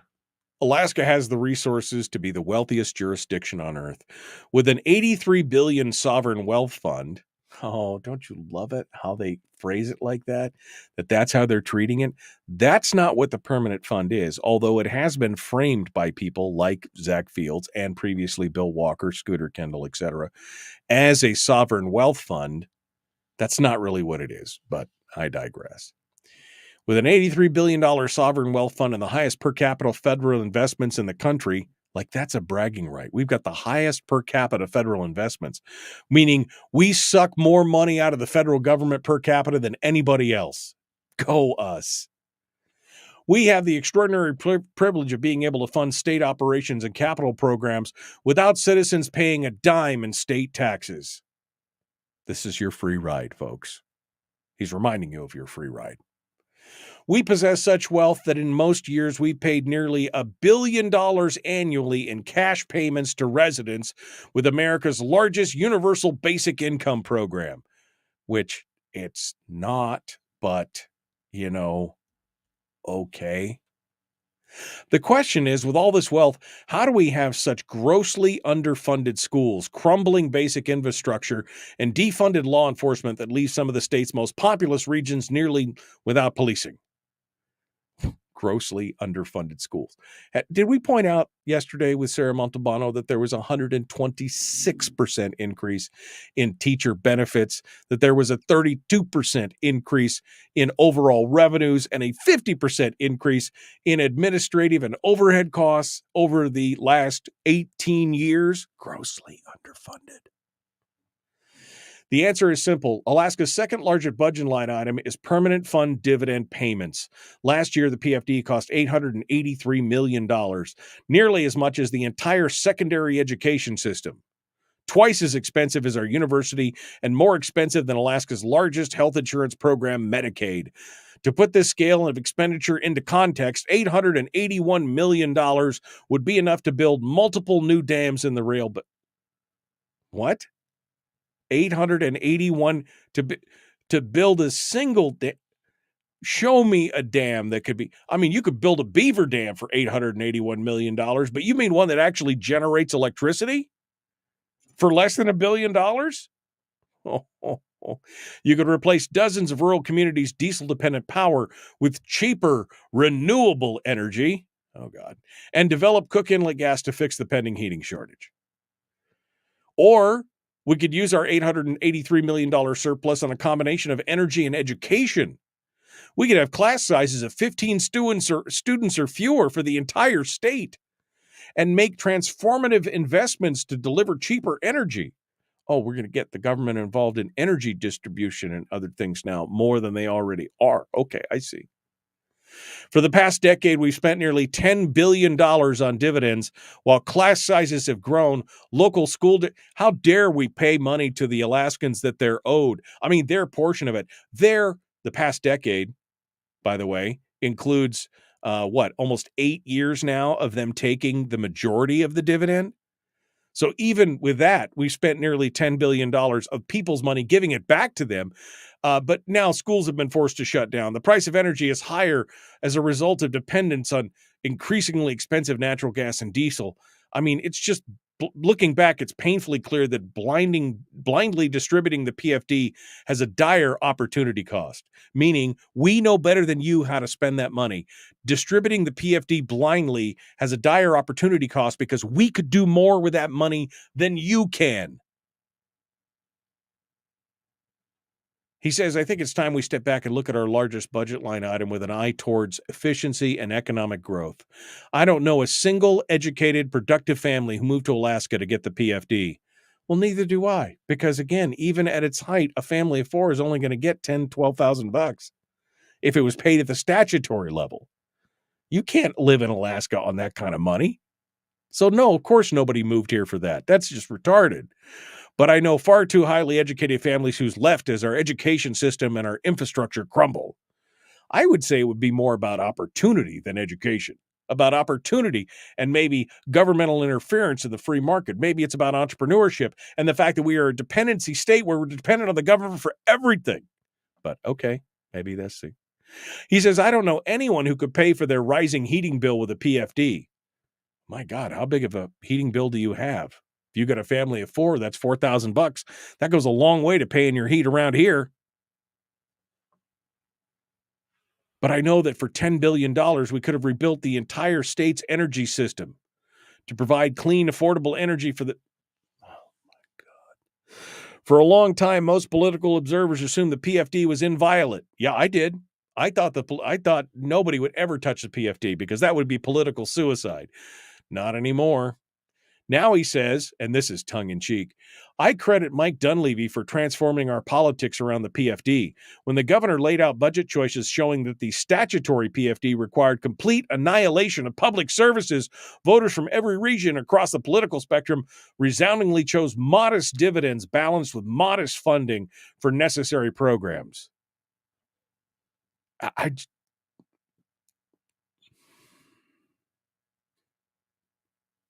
I'm just going to skip over the rest of this BS. With our sovereign wealth fund, it's not a sovereign wealth fund. That's not. With our sovereign wealth fund, small population, and mind-boggling supply of world-class energy resources, we should be investing in ourselves, i.e., we should be spending the money through the government. That's how we invest. Not that we do it personally. We should invest it through the government. We should be investing in ourselves with the goal of becoming the wealthiest jurisdiction on earth, rather than competing with Mississippi or Alabama to be 49th pick your dismal statistic. I mean, whether it's education or whatever else. We should be competing with Norway and Iceland for the longest lifespan. So you want a socialist country, is what you're saying. That's because that's essentially what we're talking about, soft socialism. I mean, we're already socialistic in the Constitution, as far as resources, so maybe it's not too far of a stretch. All we have to do is spend less on cash handouts and instead use that immense wealth, i.e., spend it for the to finally meet Alaska's promise. I mean, if you feel nothing when you read that, you might want to get a checkup from the neck up. If you read that and you're like, well, that makes total sense, you're listening to the wrong show for a variety of reasons. All right, we got to go. Chris Story's up next, The Michael Duke Show, Common Sense Radio.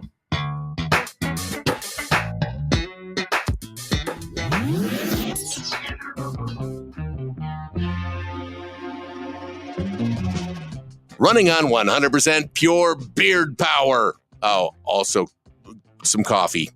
We dip our beard in coffee. Ha, nice beard. The Michael Duke Show.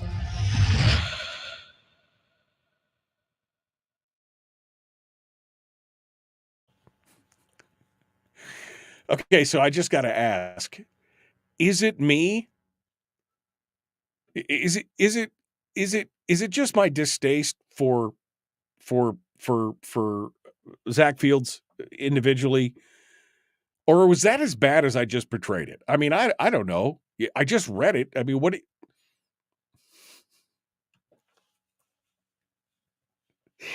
is it just me, or are you just shocked right down to your socks on this? Representative Carpenter says, mismanaged government looks underfunded, but it's just mismanaged. More money doesn't automatically make it better managed. I mean, did he suggest that we spend from the corpus? I thought that's what I heard. No, he did say that sovereign wealth fund, though, is a big chunk of money and we could do some things with it. I mean, he kind of intimated. He didn't go outright and say we should spend the corpus, but he did advocating for basically zeroing out the PFD. That's what he's saying. We should zero out the PFD. I freaking closed it. I was just going to go back and read that one phrase again. Where is it? Right here. That's exactly what he said. He said we should zero it out. All we have to do is spend less on cash handouts and instead use that immense wealth to finally meet Alaska's promise. We need to stop blindly paying out, distributing the PFD. Look, it's painfully clear that blindly distributing PFDs has a dire opportunity cost. Because the opportunity cost, of course, is losses that they could control the spending and make better choices. That's what they're saying. I mean, come on. He doesn't know anybody. He doesn't know anybody that's paying for their heating with the PFDs or buying anything useful with the PFDs. I mean, he might have just told us that we're just out there doing hookers and blow, and they could do a lot more with it than he could. I mean, they know much better than us how they could do this. I mean, yeah, this sent me right over the edge when I read this article, when I read this opinion piece. Right over the edge. All right, let's see if we can get Chris Story, if I can get this thing to work. And we'll see if we can get Chris on board.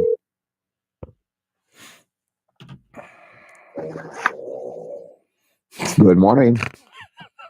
You pick up the phone and all I hear is the dog snoring first thing. Mm-hmm. Yeah. Mm-hmm. I know. Well, we know who. I like to let Reagan have his moment in the sun. Yeah. Of course. He's exactly. my son. I know exactly who rules the roost around there. All right, my friend, how are you doing? Are you, I mean, after the insult this morning, I just don't even know what to say. No. I was trying to agree with you. Oh, I see. And you left, I totally, just like the left does, you did that out of context. You told the audience that I had just, for no reason, the radio audience didn't hear your self-deprecating line in the online comments there off air, and then you come on air and say, "Oh, Chris just said I was stupid," and then you insulted me. All I was doing was trying to affirm you, Michael. I was affirming your own self-deprecation. Like That's I said, yes, we agree. You ain't no genius. Like I said, man, it's good to know that you are the wind beneath my wings. It's yes. Just doesn't matter that you're laying on your back with a shotgun blasting holes through my wings as you are the wind beneath my wings. I'm just loosening bolts in the door that you're sitting next yes, to. Exactly. You're making sure I'm strapped in and then loosening all the bolts on the plug to make sure that I'm sitting right there. I get an educating ride. All right. What's our topics? It better be a good one today. Is all I'm saying. What's our? I think it's genius today. Okay. What we're going to talk about is the third alternative: uncommon solutions to common problems. The third alternative. All right. Okay. The third alternative. I hope it's uplifting. That's all I can say. I just hope it's uplifting. It's a solution to the problem you're experiencing right now. It's a solution to your problem with Zach Fields, with the dividend, anything in life that ails you. This is the solution. You're going to come on tomorrow, and you're going to talk. Yes. I'm sorry. I'm sorry. I didn't mean to interrupt you. You said what, Zach? What? Isn't Zach Fields a reporter? No, Zach Fields is a representative from Anchorage. He's a luminary in the union. He's one of the union guys, and one of the party guys, as opposed to Freud, a union. Oh, not Young. Not Young. union. Okay. Not union. No, he's a union guy. All right, Jungian. He's not a Jungian. He's a union guy. All right. Hold the line here with your thing and your snoring dog and all that stuff. Let's get to it. All right, the Michael Duke Show. Common sense, liberty-based, free thinking radio. Like, share, subscribe, ring the bell, do all that kind of stuff. We're going to continue here right now. Shall we get it going? Let's do it. Here we go. Boom, right there.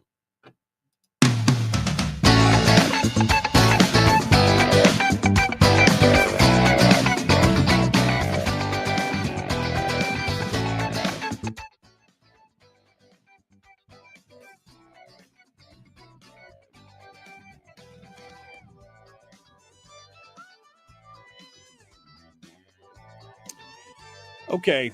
Time now for all that good stuff. Let's get into the good stuff, shall we? Let's get into we need that positivity. We need that dopamine hit of the positive outlook and all the good stuff. Chris Story, the man from Homer, comes on board, just he and his faithful dog companion snoring away in the background as we continue on here, ready to go for our daily or weekly uplift.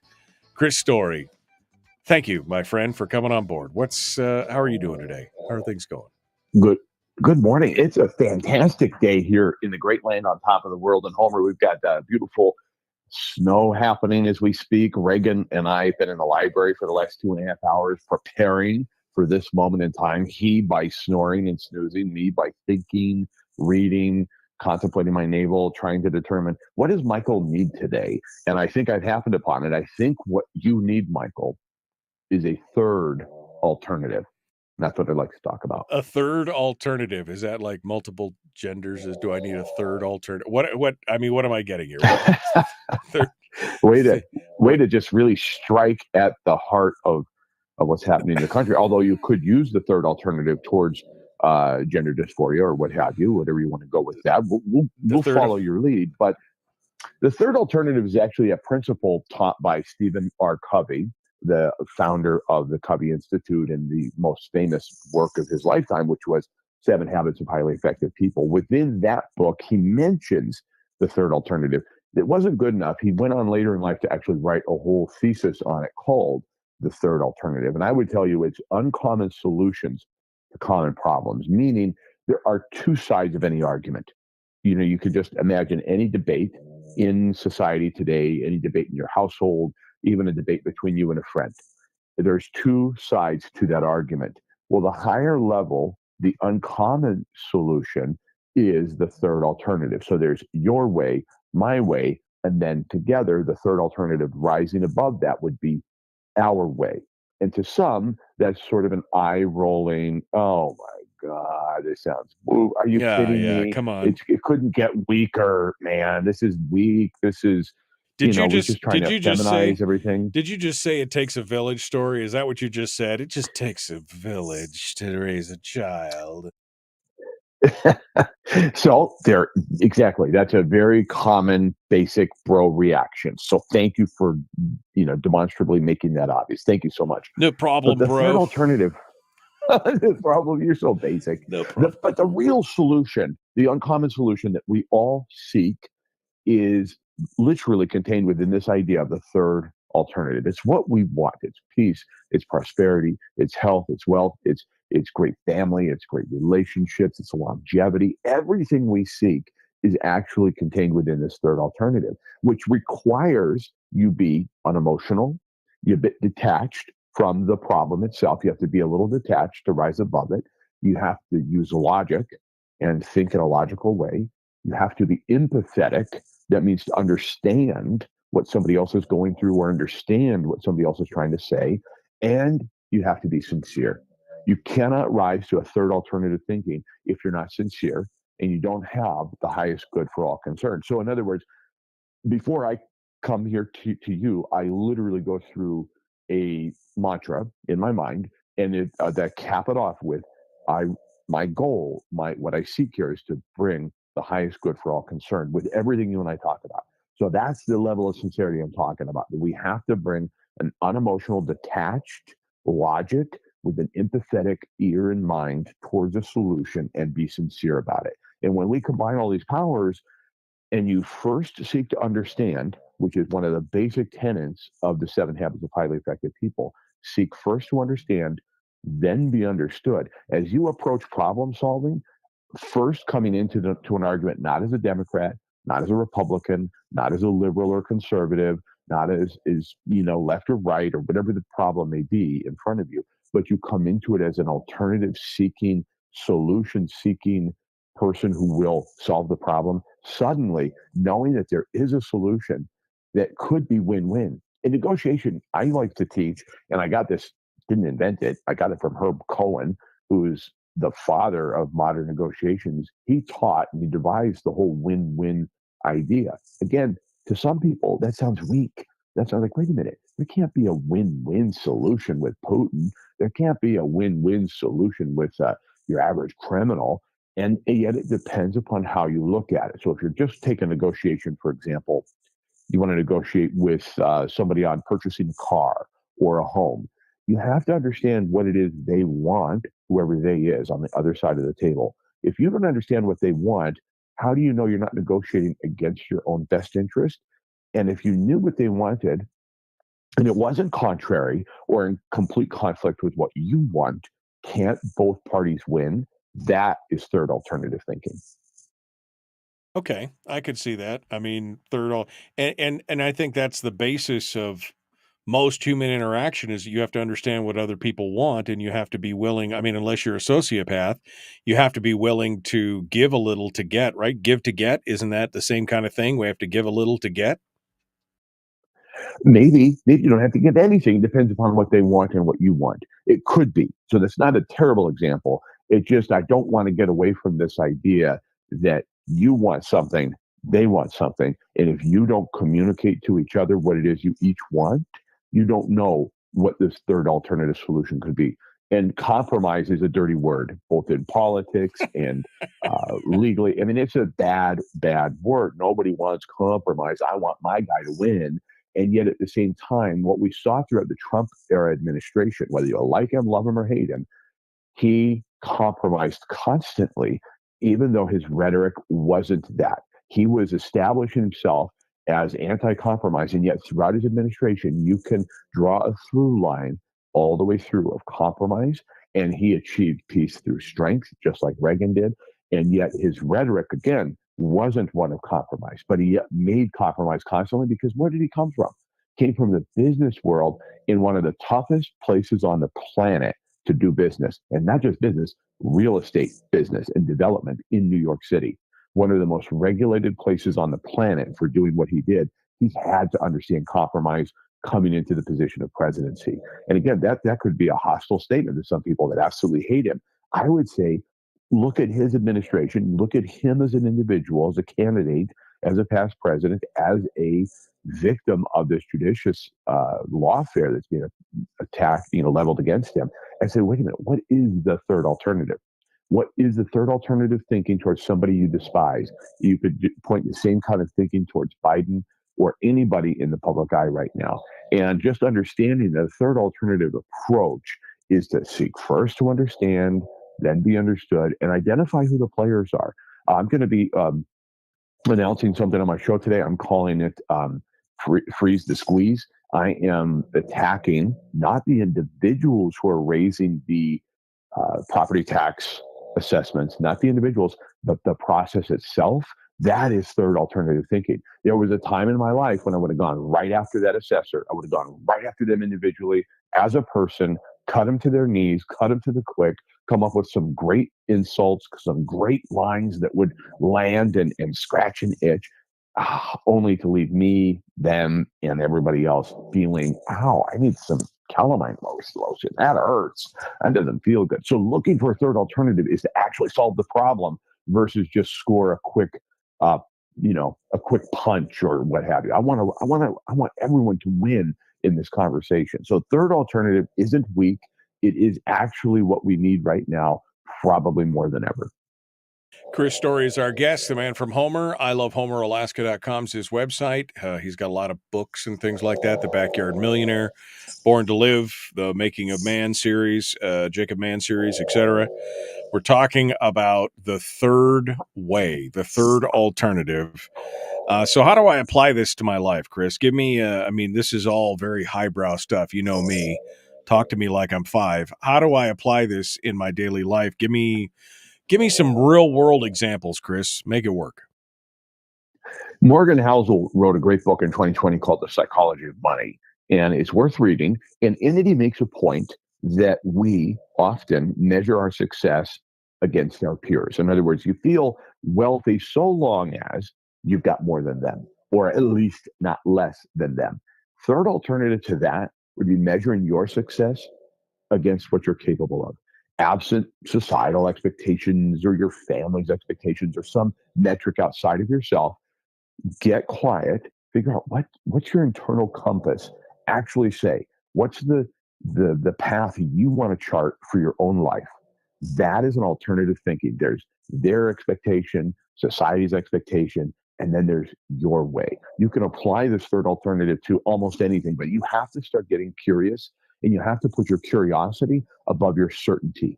I want you to have certainty that you matter. I want you to have certainty that you have relevance in the conversation. I want you to have certainty of your principles.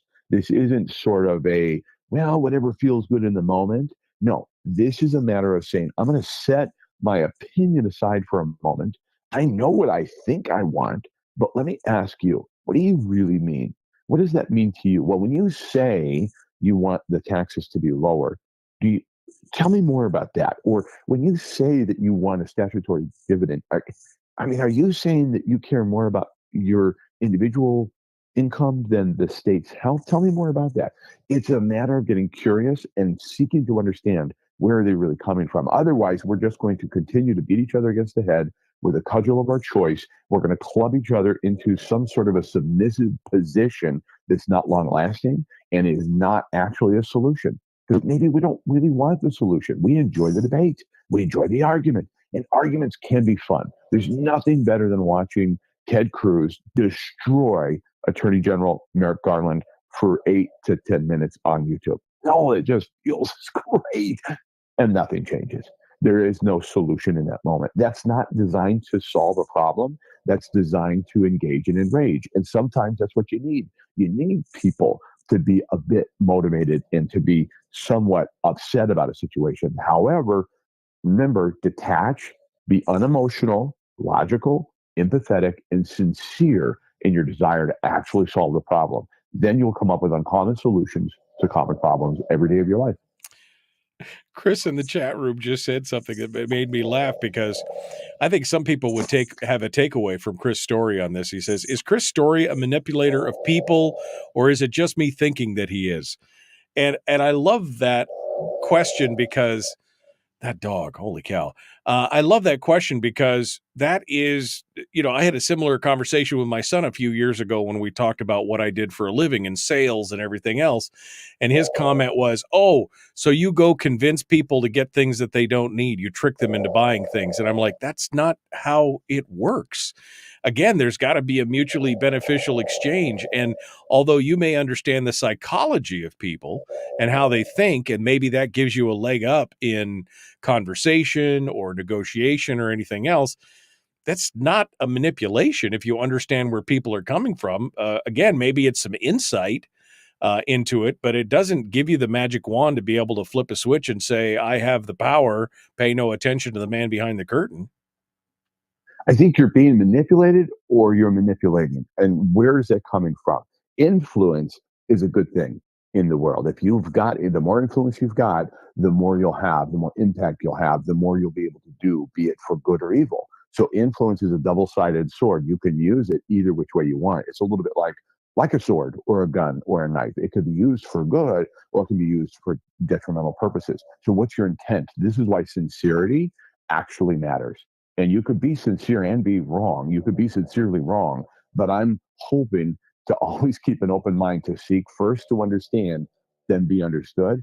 And God bless the doctor that manipulates their patient into better health and better living and longevity and better happiness and relationships because of their health improvement. So if you look at it from that perspective, suddenly manipulation, maybe not such a bad word, but it depends on the intended use and what are you trying to manipulate somebody into a better life, into their best life, or are you trying to manipulate something for yourself, in which case then you're not sincere and you're not being empathetic. Well, it just reminds me of, with great power comes great responsibility. Chris, are you using your manipulative powers for good or for evil?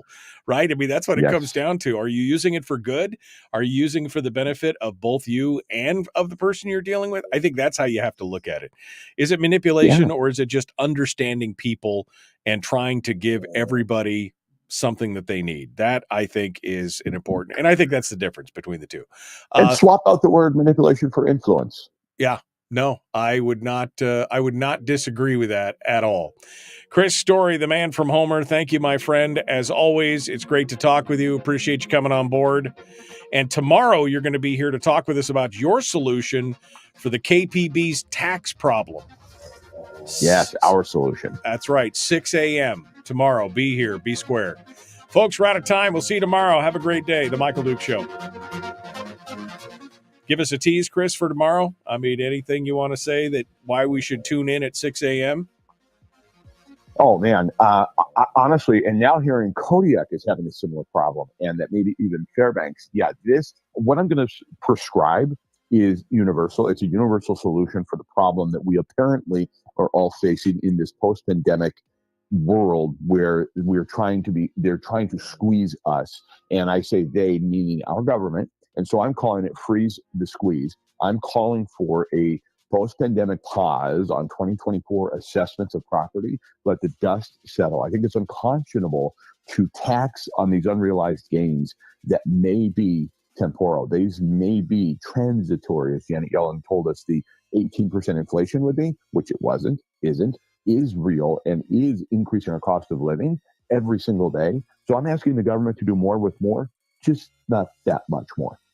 Well, and again, since these governments are now all running out of that free money, now they got to look to somebody else because they built up government around that free money.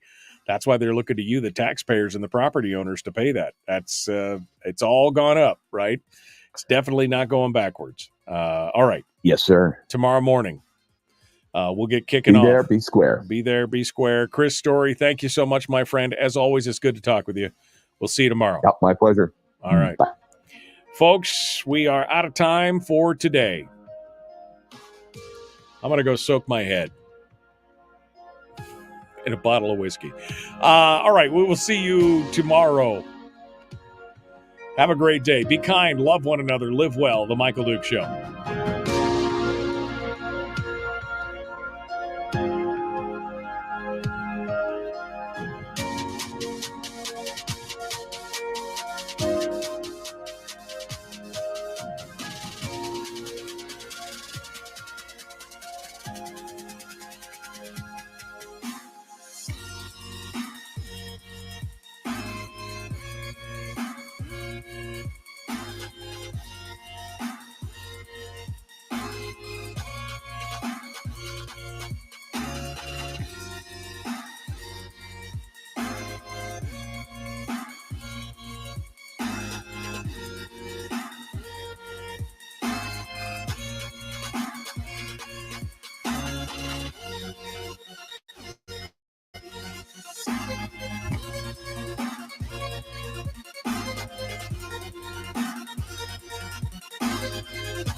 We've shed our terrestrial radio skin, and now we are slimy lizard internet people. It's the Michael Duke Show.